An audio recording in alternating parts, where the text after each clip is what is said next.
Hai semuanya, selamat datang di kelas Profesor Kuakui. Ketika Mas Slamet tidak setuju Indonesia merdeka. Jadi tidak semua orang Indonesia setuju proklamasi. Salah satunya adalah Mas Slamet. Siapa itu Mas Slamet? Gue sendiri kesulitan mencari tahu siapa itu Mas Slamet. Melihat dari namanya, Mas Slamet ini adalah orang Jawa. Karena orang Jawa kebanyakan namanya ini hanya terdiri dari satu suku kata, maka Slamet menambahi kata mas di depannya. Mas Slamet, LLD. LLD ini nampaknya seperti status dia, gelarnya. Mas Slamet kelahiran Tulungagung, yang memulai karirnya sebagai klerek urusan belasting di Madiun, pegawai rendah. Karena gigi menaikkan derajatnya, maka Mas Slamet ikut Comtability kursus di Semarang dari tahun 1926 hingga 1928, sampai akhirnya masuk ke notariatan untuk pegawai pemerintah di Retskoge School di Batavia. Mas Slamet memiliki gelar Mister in the Region. Dan di tahun 1937, Mas Slamet menjadi Ex Inspector von Financiën di Batavia. Rumahnya Mas Slamet dikatakan sangat besar, mewah, dan bertingkat. Pada saat itu jarang ada orang yang memiliki rumah bertingkat. Rumahnya terletak di perempatan yang dari arah Jalan Cilacap ke Jalan Mampang. Kalau di koran Independen itu mengatakan kalian tidak akan melewati rumah ini, nggak akan kelewatan deh.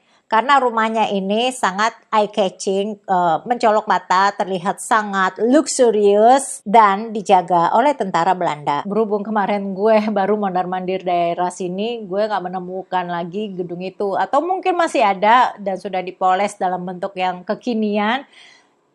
Wow. Jadi gue kurang jelas juga gedung yang mana. Mas Slamet ini bukan orang sembarang. Buktinya, dia berkorespondensi langsung dengan Ratu Wilhelmina, tidak melalui bawahannya, bahkan Laksamana. Mas Slamet bersumpah setia kepada pemerintah kolonial, dan di tahun 1942, Mas Slamet bekerja sebagai pengajar di Jakarta Law College. Ketika Jepang masuk, Mas Slamet kembali mengucapkan sumpah setianya dari law ke finance, dan bukan posisi pekerjaan yang dipandang remeh. Mas Slamet menjadi penasehat jenderal finansial administrasi militer Kekaisaran Jepang di Pulau Jawa.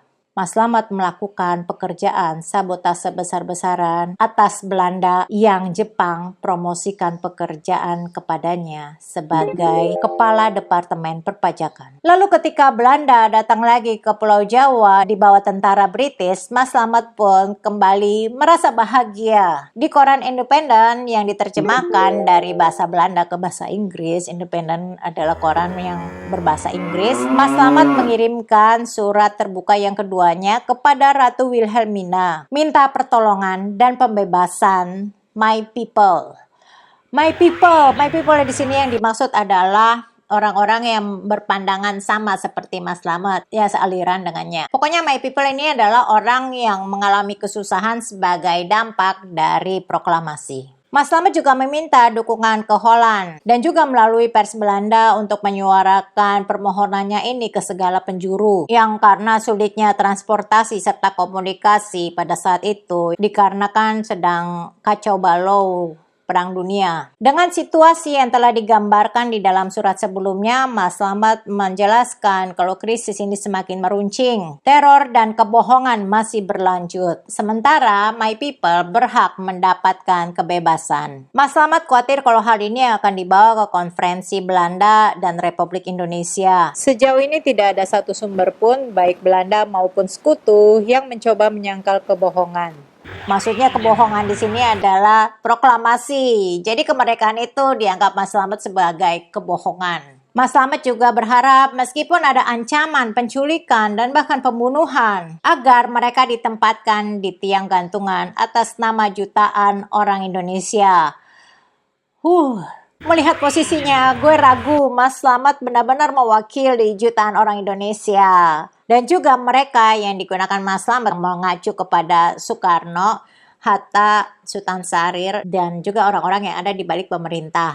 Yang diingatkan Mas Slamet supaya Belanda jangan mempercayai mereka karena dianggapnya Sultan Syahrir serta orang-orang yang ada di belakangnya adalah sebagai pembohong. Mas Slamet menganggap kalau mereka-mereka ini terpengaruh propaganda Jepang, terlebih karena adanya aksi kekerasan dan kriminal serta pembunuhan yang ada di mana-mana. Hal ini nampaknya yang diceritakan sebagai masa bersiap. Mas Slamet juga bercerita ketika pemerintah kolonial sedang jaya-jayanya, di bawah nama Ratu Wilhelmina ini ada ratusan bahkan ribuan orang dari Pulau Jawa yang dikirim ke Tanah Delhi, perkebunan tembakau sebagai kuli kontrak, dan juga ke Lampung untuk pembersihan pembukaan lahan. Ia juga memahami betapa mengerikan penderitaan rakyat, kelaparan di mana mereka diseret dari kedamaian makmurnya desa mereka ke arah yang tidak pasti, dicambuk bagaikan binatang di bawah kekaisaran Jepang. Mas Slamet juga menyebut nama-nama organisasi seperti Putra, Jawa Hokokai, dan Republik Indonesia berada di bawah bayangan Jepang. Dan Mas Slamet menganggap adanya orang-orang sewaan yang melakukan kekerasan dan pembunuhan orang-orang yang tak bersalah. Oke, ini rumor yang terjadi pada saat itu sampai di telinga Mas Slamet. Apa yang dianggap Mas Slamet ini, gue rasa Mas Slamet mendapatkan informasi ini dari kedekatan dia dengan tentara Belanda dan juga British, di mana memang pada saat itu ada kecurigaan mereka terhadap beberapa orang yang memulai aksi ini. Maksudnya aksi masa bersiap yang begitu rapi dan terorganisir. Mas Slamet tinggal di daerah yang saat itu sering terjadi pergolakan kriminal di situ. Sehingga ya gue juga nggak heran kalau Mas Slamet berpikir seperti ini karena ada rasa ketakutannya dan ia merasa ini akibat Indonesia menyatakan proklamasinya. Mengenai masa bersiap ini adalah seperti perburuan orang Eropa oleh orang kita, tetapi ada juga korbannya orang kita dan juga orang Jepang. Walau sekutu mengira ini ada keterlibatan orang Jepang di sini sebagai organisasi Kipas Hitam. Kipas Hitam ini sebagai alat propaganda juga untuk menyerukan kegiatan dan melakukan aksi-aksi seperti ini. Maksudnya aksi yang seperti di masa bersiap. Karena pada akhirnya pada Desember 1945 itu ditangkaplah Shimizu sebagai kepala propaganda Jepang yang telah membentuk organisasi rahasia bernama Kipas Hitam, di mana Kipas Hitam ini memiliki misi yang dapat bergerak sendiri meskipun tanpa ada pemimpin. Jadi Mas Slamet mengaku kalau ia menulis ini atas nama orang Indonesia, bukan sebagai objek Belanda. Heboh juga Mas Slamet menulis ini. Mas Slamet dianggap sebagai orang kanan alias Quisling. Disebut Quisling karena diambil dari nama Perdana Menteri Norwegia yang menjual negaranya ke Jepang pada Perang Dunia. Namun di sisi lain, di versinya Mas Slamet, justru orang yang di seberang itu yang Quisling. Mas Slamet juga mendirikan Liga atau Partai Demokrasi sebagai perhimpunan cendekiawan Indonesia yang menghendaki kemerdekaan Indonesia, tapi menentang Republik Indonesia. Dengan para anggotanya adalah mereka yang memiliki integritas, berkelakuan baik, dan tidak membantu Jepang. Pada Oktober 1945, Mas Slamet pun ditangkap dan dipenjara. Namun 2 bulan kemudian, Mas Slamet dibebaskan oleh tentara Inggris. Bulan-bulan setelah proklamasi, Mas Slamet banyak menampung anak-anak Belanda di rumahnya. Surat terbuka yang ditulis Mas Slamet ini diumumkan oleh Yayasan Indit Inut, sebuah yayasan yang sengaja dibangun untuk memupuk perasaan benci rakyat Belanda atas kemerdekaan Hindia Belanda alias Indonesia.